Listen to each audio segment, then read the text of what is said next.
It was an icy day on the island of Sodor. The engines were working very hard. They didn't mind the cold because they had toasting hot fireboxes to keep them warm. That evening, the Fat Controller came to the sheds. He said. They said eagerly, and the Fat Controller drove away. Teased Thomas. Percy whistled nervously. Sniffed James. Teased Thomas. Said James. James knew Jack Frost wasn't scary, but poor Percy wasn't so sure. Percy shivered. Meanwhile, James puffed along his route.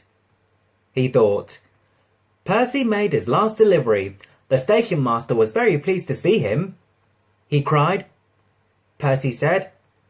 So Percy's driver parked him in a siding with only a lantern for company, said Percy. Chuckled his driver. And then his driver and fireman went home to bed. Late at night, the icy wind howled. It started to snow. Soon, Percy's face was so cold an icicle hung from his nose. Percy stuttered, but it didn't sound like Percy. It was so cold, he could hardly make a sound. At last, James was on his way back to the sheds. In the fog, he saw shadows and strange and scary shapes. He whispered nervously. Muttered Percy icily. Cried James, and he raced away as fast as his wheels could carry him.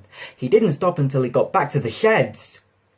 The next morning, Elizabeth brought plenty of coal. Elizabeth chuffed to Percy. The firelighter started Percy's fire. Soon, his ice mask melted away. Tooted Percy happily, and soon he's as warm as toast. When Percy arrived at the sheds, James was bragging to the other engines. James huffed.